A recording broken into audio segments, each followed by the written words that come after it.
All right, what's up, everybody? What's up, fellas? How's it going, Nick? We're back. We're back from Mexico. You're looking a little more tan. I got a little more Yeah, tan it's myself. Mike Karlen on the set today. He is in town for an IGL training event, marine training that we're having here in shop. Mike, you want to go ahead and introduce yourself for maybe the ones that don't know you? The couple out there that maybe don't know you.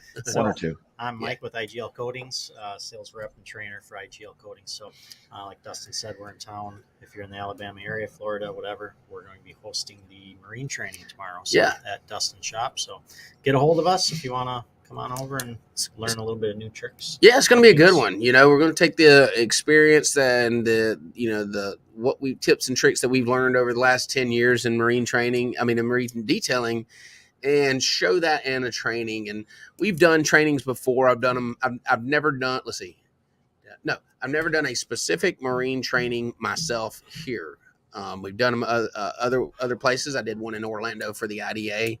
And also it's going to be a good one. It's going to be a good one because a couple of my team members are going to be here and helping the guys. And I think that's going to be a really cool, kind of twist to it. So it ought to be a good one. Yeah, Mike, when's the next training up north here? You know, it's like everything's so far away. You guys got to bring something up here. We have Kentucky. Yeah. How far are you from Kentucky? I don't even know. That's at least 5-6 hour drive. Yeah. Oh, I won't go into a lot, but there are some things being worked on so that we can get some trainings. To everybody. Why we can't tease it like that. Give them a little more than that. We'll just say we're working on it. Okay. We'll come on live when we're ready, and we'll get something near you. I hope Brian Mildren is listening to that, and we say we're working on it because that's one of his favorite things that we've said anytime he asks. I don't think he's watching. He just sent me a message that he's at the casino. So that's sorry, dog. Unbelievable. Well, look, we talked a little bit. I was actually jumped on last week and talked about the conversation that we were going to have this week about pricing. And that is the real reason we wanted to bring Mike Karlen on today. He has a very unique pricing approach, and his is flat rate. Everything's the same. How much is everything at your shop? It's $1,500. $1,500 for anything and everything at his shop. So that's what we wanted to bring his wealth of knowledge into the set today. You charge them at the door, right? Before they even start. It's prepaid. Walk in the door. And if you need to, you just charge the next $1,500. So then $3,000. $3,000. Yeah. So no, it's we joke about that all the time because Mike gets a lot more calls than I do. He deals directly with a lot of detailers, and a very common question is, how much should I charge for this? And so me and Mike kind of, we've had a few jokes back and forth because you answer that question so many times. It's like, I think we're just going to tell everybody $1,500. And so anyways, we would never do that. When we love for you guys to reach out, we don't want to make it sound like it hinders us, but it's just funny, and it's obviously an issue in our industry. People are struggling. Our guys are struggling with pricing and understanding how to price. So I felt like if we use this show to discuss each one of our pricing modules, like how we think about it, how we came up with it, and maybe that will help them understand maybe how to look at their pricing. And then at the end of it, we kind of break it down and how you should be able to calculate your pricing to know if you're making money. Because at the end of the day, that's what matters, right? Do we want to start with the question to Mike? Be like, let's see that answer. What is that? What does he usually give people when he gets that question there? What's the, other than the $1,500? Yeah. So somebody calls you up and says, hey man, how much do you charge for this black 2,500 ceramic coating? Where do you go for that? What book do you open? And is it page 38? That's the GMC 1500. And so, the way I figure that out is, one thing, I look at my cost of my material. Yeah. And I times it by 3. Okay. Gotcha. If I know I'm going to have a certain ceramic that's going to cost $200 for that material, that's my $600. And what that really does is it covers my material and it covers my ceramic side of things. Okay. And then I have to start looking at my paint correction and all the other stuff that's going to happen.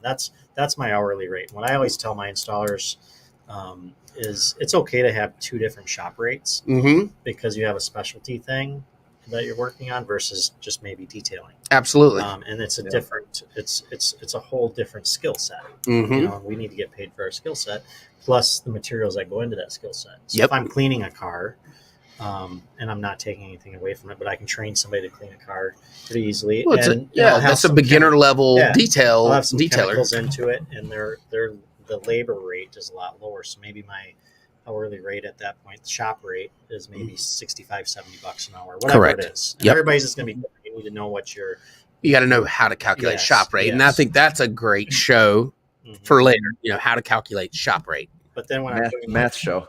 Yeah, I love that. When I'm doing like paint correction, now I have a whole different type of shop rate. Now I might be at $125 an hour. Sure. So if I know I break that down into 1 step, 2 step, 3 step. 1 step I should have, X amount of hours. 2 step, X amount of hours. And that's where my second calculation goes in. So if it's the $600 for the material, and then on the paint correction, it's another $600. That's my $1,200. Weird that didn't come to $1,500. I was pretty shocked by that. It was teed up for you. You didn't take a chance. I always figure in a $300. There's tip. always a $300 tip. That's where, yeah, they would have had a coupon.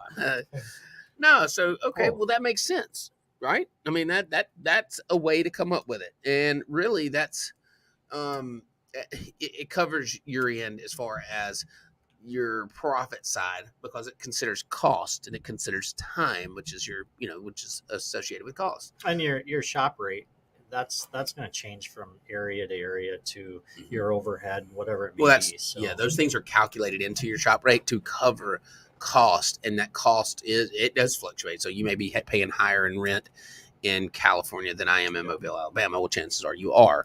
So, and so your shop pricing, while we're here talking about it, your shop pricing, I mean, how does your pricing set up? You don't have to go over specifics, but like packages and add-ons, or is everything priced a la carte? So I have a starting at, typically, and then I know that should take me X amount of time, or us X amount of time. And then from that point on, there'll be additional, if it's going to be dirty, extremely dirty, or pet hair, or, of course we have the occasional vomit, or, which is all upcharge. Sure. So it really depends on the vehicle at that point, but it's all starting, and then it goes up from there. And we make the customer very aware of that. We tell them, hey, it starts at this. When we see it, we can tell you. Well, you can generally tell by looking at a vehicle, and your employees, and the tools they have, how well they're going to be able to clean that.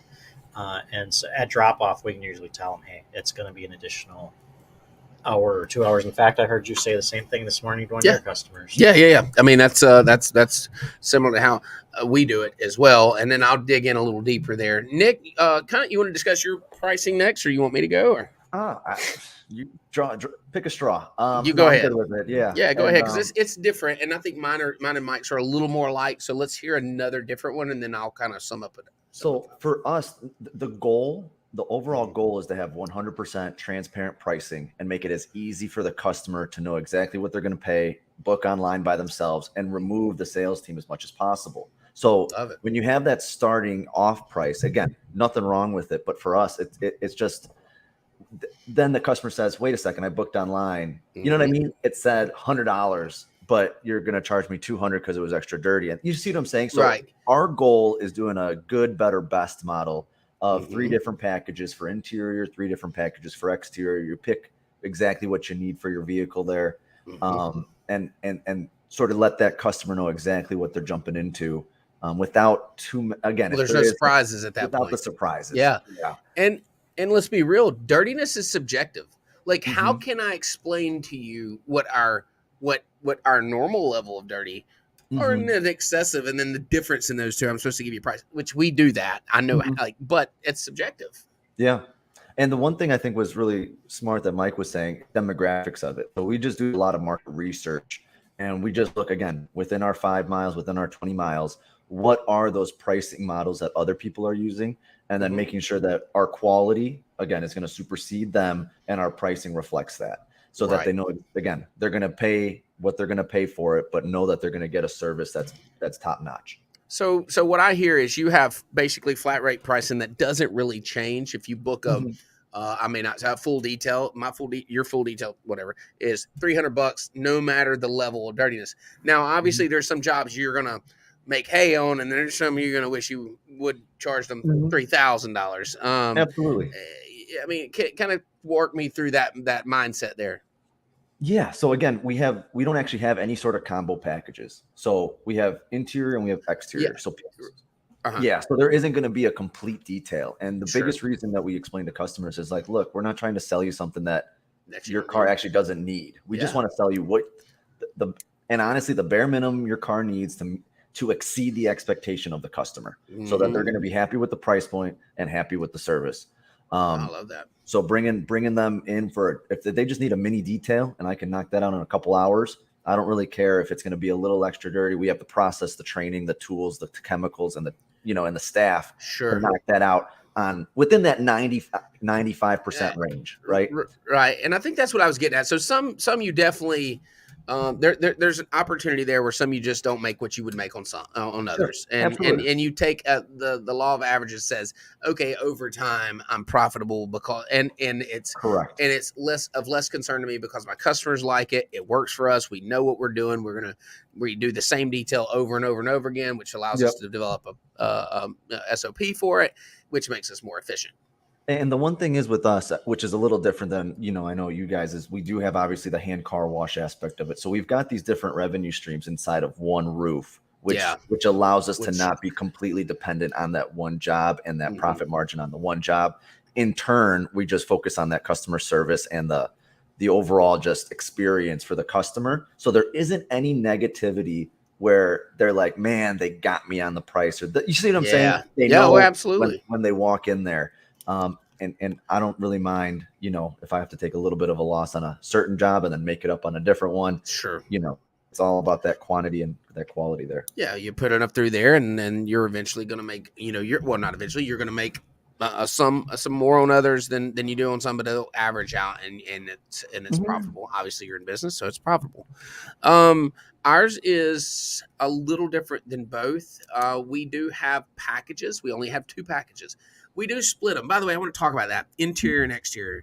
I feel like when I developed detail booking and I split the full detail package, and started to tell people why we have it set up that way. We actually did go back and add the ability to do a combined package because people just complained about it enough.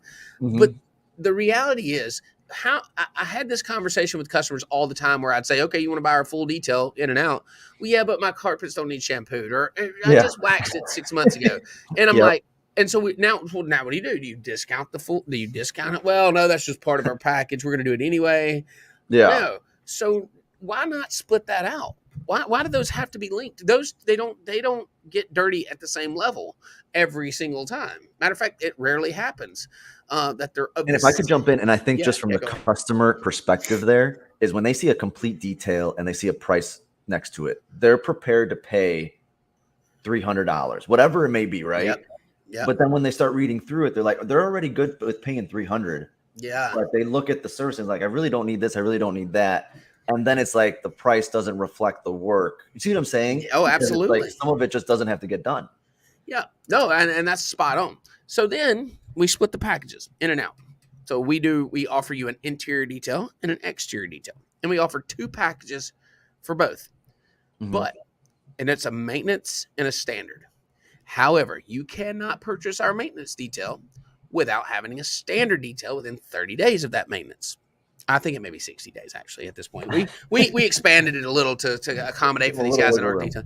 Yeah. So all right, think about this. We have a standard that we want to get yours up to, a standard that we want to get your car to, and then we maintain it from there.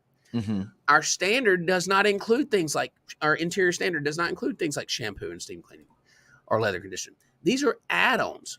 We're going to clean the car.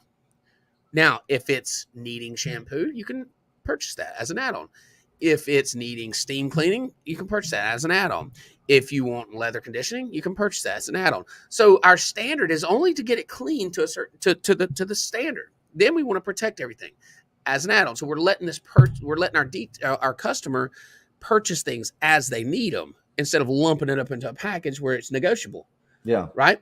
And then if it's extra dirty, which again is super subjective. And one of the only things that I don't like about it, all right, is that how can you tell me my car's extra dirty? You're going to detail it like of course it's going to be dirty, right? I wouldn't be here if it wasn't dirty. It's not that dirty, right? It's not too bad. Well, who's determining the dirtiness level? Like how is the person going to charge me to determine the level? So that's a question that I think. But anyway, so we sell that as an extra dirty fee, and then we price it by the hour spent. You saw me do that today. Yeah. Same thing for the exterior. Our standard detail does include a light polish. It includes a light clay bar and light polish. And then you buy the protection. So what do you want to put on it? And you cannot have a maintenance exterior without having a standard detail first. So that's it. Like, we don't have options. We're not going to, like, my thought of offering an express detail for something that needs a full is, or something that needs a much more thorough detail is, how can I tell you how many French fries I'm going to leave under the seat to save time? Because now I got to save time because I'm only charging you $100 versus the $300 that I needed to charge you. So I've got to leave something behind. Yeah. And so that's how our packaging concept was come up with. And I wish I could take all the credit for that, but I have to give credit where it's due. A couple years ago, Prentice St. Clair came in here and did an evaluation on our company. We worked together. He spent a few days. He's actually done it 2 years. The 2 years ago, me and him together came up with that concept because we did offer an express, an elite, and a full detail. They were interior and exterior, but they were 3 levels.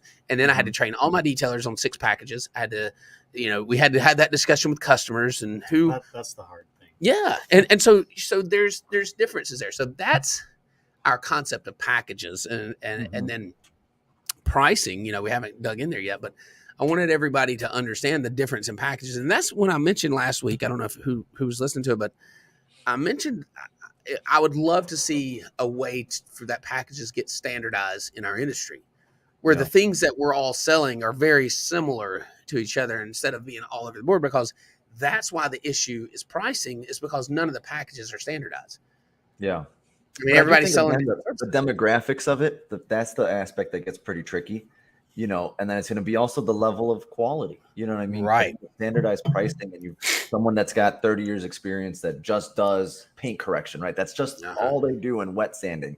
They're going to be really, really good at their craft there, and it's something where, if you've got a really high end car, they're going to be willing to pay more to be with that individual than versus the standardized pricing model across the industry. And I think our business models change over years, because I look at, we've been in business for 20 years. 20 years ago, we were doing all the soccer mom vans. We're starting out. And now we do so many ceramic coatings. Most of my details are basically coming in for maintenance previous washes with details. So now we're detailing their vehicles 3 or 4 times a year, which their vehicles never get real dirty. So the soccer mom van ones, they're kind of weeded. They're like, they call them. We're like, hey, we're out this far. You may want to go check with somebody else. And we don't. It's just it's not intentional. It's I think that pricing and quality has determined your customer, and your customer didn't determine your pricing and your quality. What's funny though is I also think it's also the expectation of that customer, right? Because it's also the dollars spent versus the expectation of how clean do they really want it.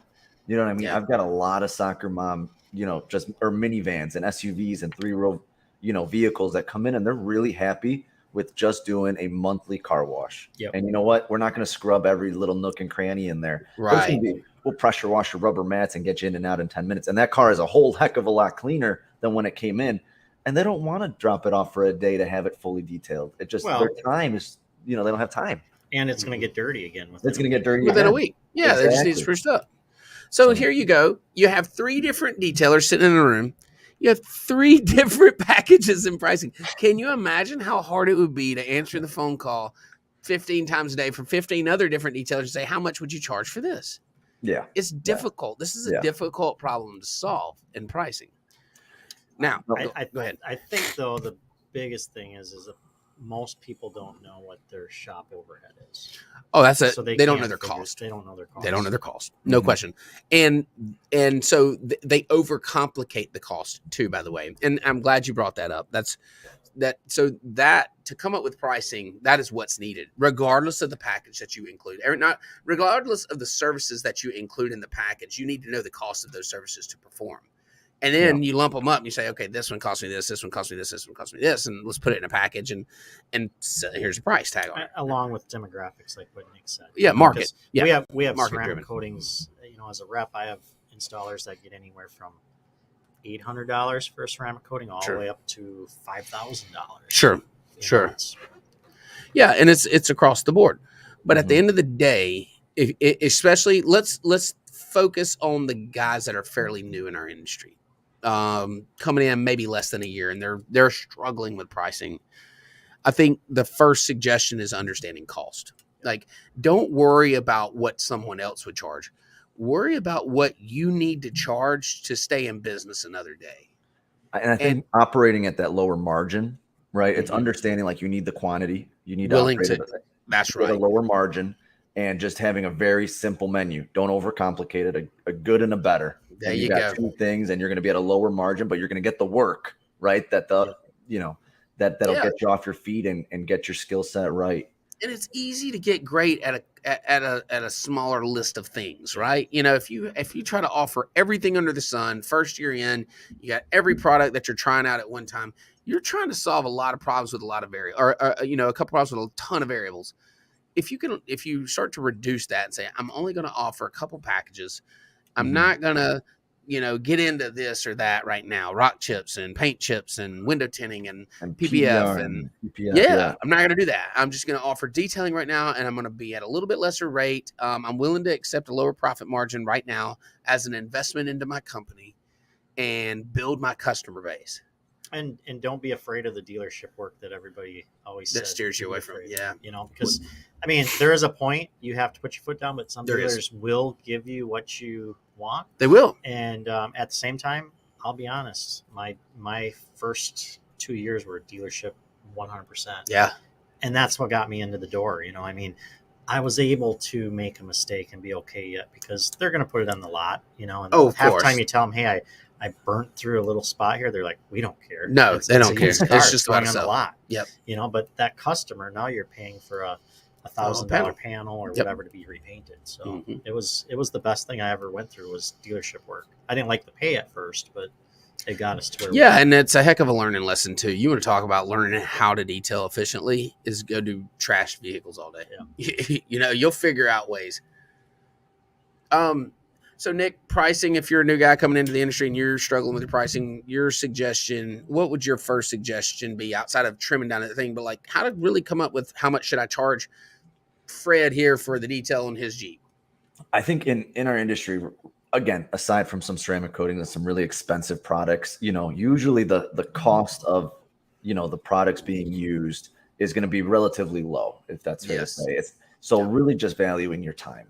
And you're going to take a look at your time and you're going to put whatever that hourly rate that'll bring in the work for you. And if you're okay with that to start off your business, that's how I would sort of play it out and being like, look, yes, cost of doing business. I'm going to have some chemicals I'm going to have to buy, and seeing how long it takes me to do these jobs is going to be the most important part of doing. If you're doing an express exterior, express interior, whatever it may be. Okay, if that's taking me 2 hours, I'm going to charge accordingly to be in business. I think right now there's so many small people detailing right now, whether it's mobile, or they just opened up a shop and they're like, man, I got to get cars in the door.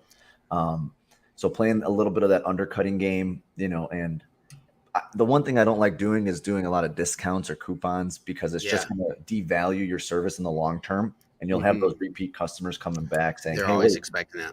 Always expecting to deal. Yep. Yeah. So just sort of raising your prices over time gradually, knowing where you're going in the long run, and then adding those services strategically, whether that is a ceramic coating or, if you don't have that paint correction skill set yet, I would, it's really hard to just jump in and do those ceramic coatings right off the bat, Oh, absolutely. So figuring out how you can get as many of those sort of paint correction jobs into your shop or in a mobile setting would sort of be top priority there.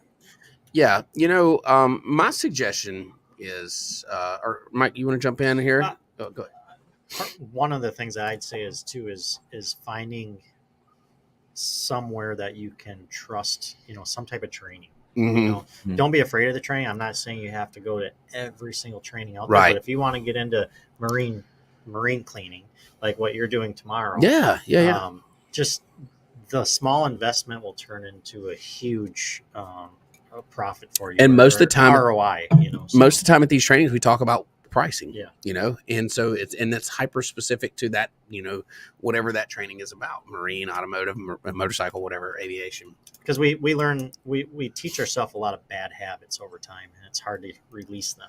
And then you go to some of these trainings, the guys that have been in the market or the industry for a long time, and it's like, oh wow, I've been doing it wrong, or there might be a shortcut. And if you can't do the trainings, finding just a good mentor that you can trust. But you have to be really careful with that too. Yeah, just text Mike if you have any questions on pricing. So my thoughts to the new guys, right? New guys is, if you're going to take a job, the first question you might ask is, how much does it pay per hour? Because you know what you need to bring in to pay your bills. Well, that doesn't change just because you started a business. Your bills don't go away just because now I'm an entrepreneur. You still have to make that same amount of money to pay the bills. That's home bills. That's not your business bills. So that's your base point. Like, I've got to make X and taxes. Uncle Sam wants his cut. Rest assured. So think about, that's your starting point. Is I got to bring home X amount of dollars an hour, a week, a month, however you want to calculate this thing, right? Ideally, you say that at the month level, then you break it down by the hours you're going to work. Now, that's just your at-home bills. You do the same thing for your company. Maybe you don't have rent yet. You should have insurance. You should have a business license. That's an annual thing. And there's some other things that you can take and divide out. All right. That's your next number. And then you got your consumable products. That's your degreasers, your acids, your towels, things like that. And you can have a rough idea of the things you may need there. And if you don't, that cost is minimal compared to the other things. So you could just cushion that a little bit. If you're new into business, you say, I don't have any idea.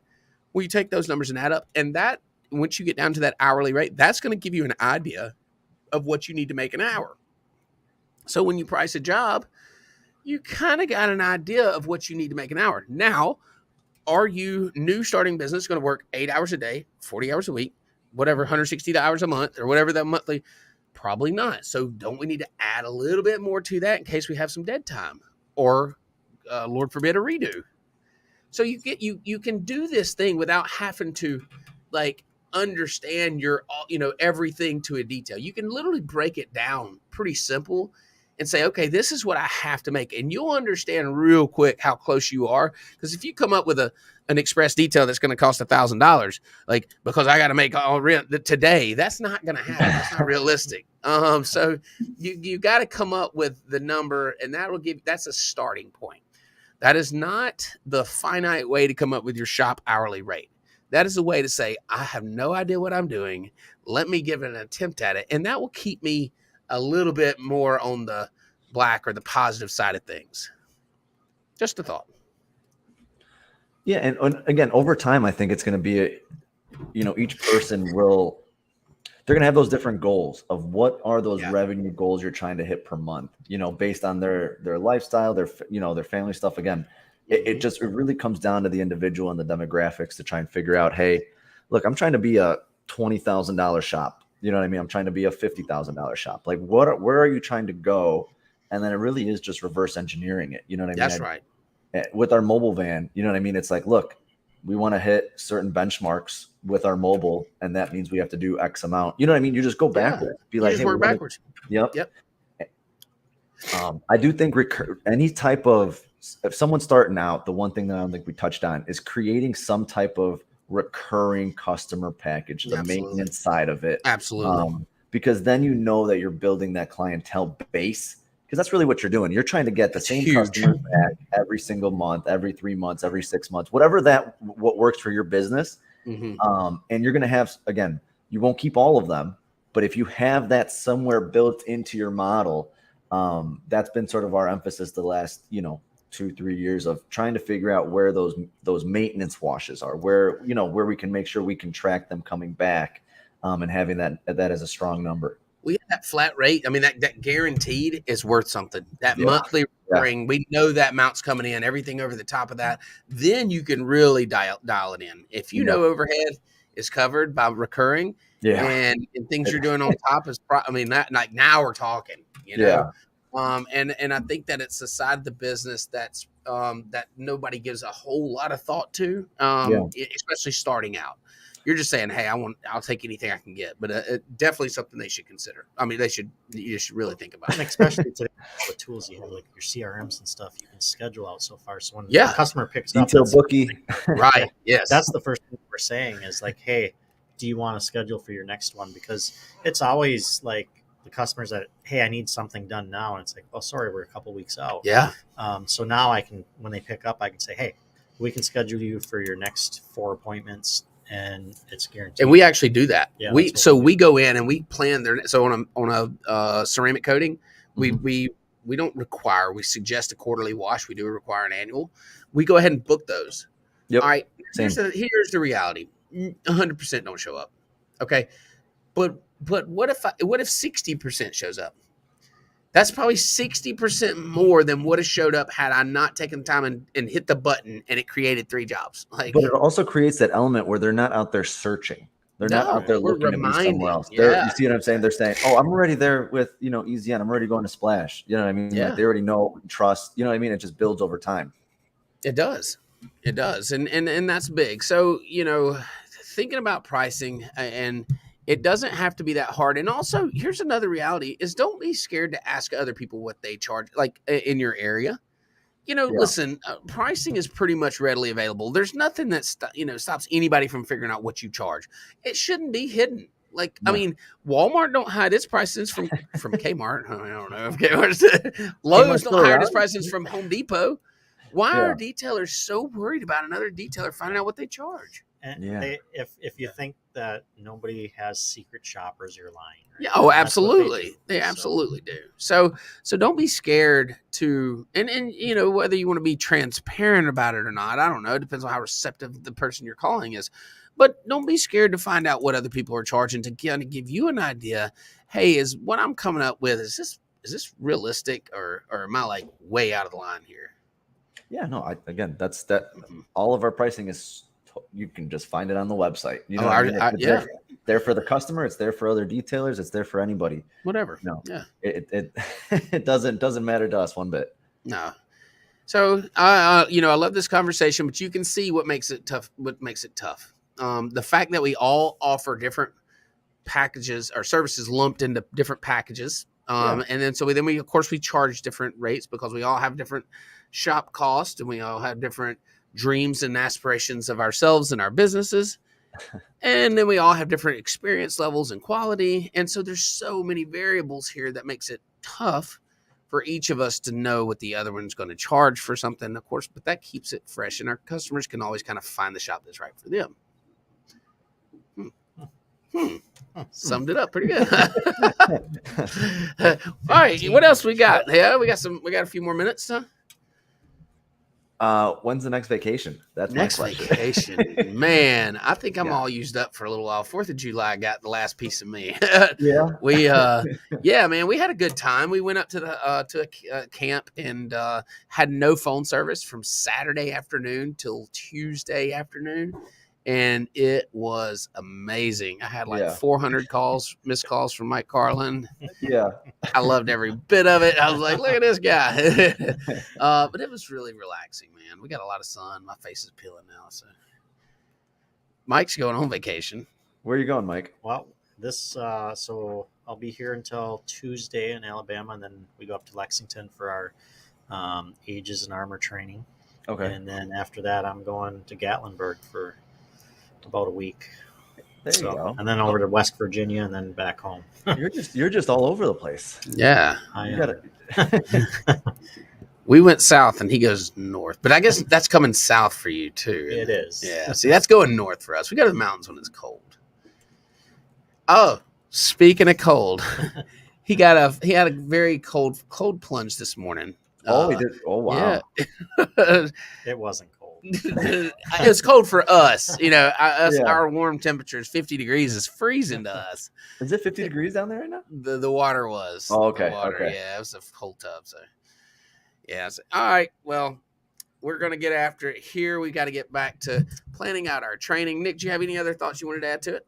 No, I think it was just anyone that's starting out, just keep it simple, and if anyone has questions, always reach out. I think the detailing community is very helpful with everything.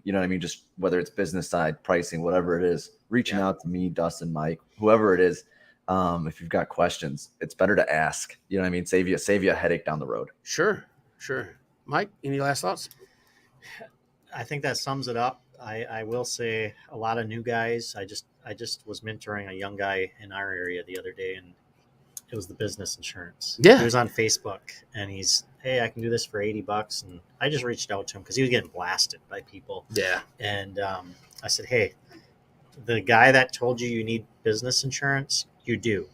Yeah. Yeah. And then I just told him, hey, reach out with any questions. In fact, you may be able to come to my shop and help us, or get some training or whatever. He was 18 years old, but business insurance for those that are starting out a new business, very, very, very important. And it's really not as big of a cost as what you think. I mean, It seems like it, but the first time something happens where you may have to use it, it's well worth it. So, no, it's just spot on. My last comment is to understand cost, and it's not, you don't have to overcomplicate it. You could literally write it down on a sheet of paper and just start, okay, I bought this, and stop at a month, 30 days, whatever, do 30 days, and then look at the amount of cars that you did in those 30 days, and then take those two and just see, you can start to see how much you're spending per car, and how much you're spending to generate a certain dollar of revenue. That becomes a percentage of revenue, right? That's your cost of goods. And so on a simple level, how much did it cost me to do this number of details?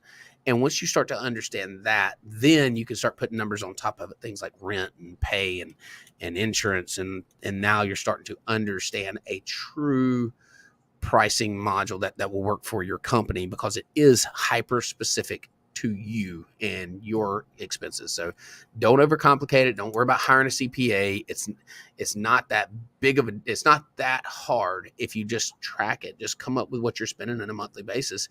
Look at the amount of cars, and that's going to fluctuate. But if you do it month after month after month, at some point it'll level out. It'll average out. Yeah. Yep, so, and it's one last thing. It's really important too, because I think a lot of new people undervalue themselves. Absolutely. And $30 an hour seems like a lot to them. Like, hey, this took me 4 hours. I got $120, but they don't think about all that stuff. Yeah. It's like, you just made $5 an hour. And let's not forget, we see the rising of, I used to manage a $110 million company. And a year and a half ago, I quit after 22 years. And I was paying my guys at that time $13.50 an hour. And a year and a half later, that was starting pay. Okay. Starting pay in the same position now is $20 an hour. Wow. Okay. So that's $6.50 an hour more. Yeah. And I think that's the other reason why we have to be really careful as detailers, as a business, is there is a time for us to raise our prices, and we have to constantly evaluate, where do we need to be? Should we be raising prices subtly, just like what you were saying earlier, because everybody else is making more money. So don't be afraid to charge your value. Just don't overcharge. You have to find that where your value is. Yeah. And when we talk about hourly pay, you should never think about your hourly pay as your revenue, as what came in on a job. That is not your hourly pay. Your hourly pay is what you took home after everything was paid: rent, insurance, chemicals, pads, polishes, tools. What you got left over is your hourly pay. That's what you got. And after taxes, that's what you got paid per hour to do that job, not what the customer gave you for that hour's worth of work. And don't forget, like, you want vacations. A regular Absolutely. job, you would get 2 weeks paid vacation. You have to plan that stuff in so that you don't feel bad shutting, while walking away from the shop for a week. Well, that you can afford to. You can afford to. So, health insurance. That's right. The list goes on. Kids are expensive. Yeah. Yes, they are.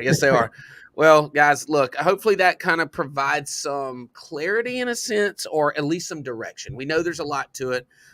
Like Nick said, reach out to us. We're happy to help in any way. It's complex in that it's involved. Your situation is specific. That's about the only complexity into it. Outside of that, it's just calculating your cost to do a job and what will your market bear. What will the cost? What will the market bear for the price of the job? So we look forward to next week's conversation, and glad to be back, man. Glad to see you. You're back at work, Nick, like the rest of us, Excited. All right, guys. We'll see y'all next week. Appreciate you.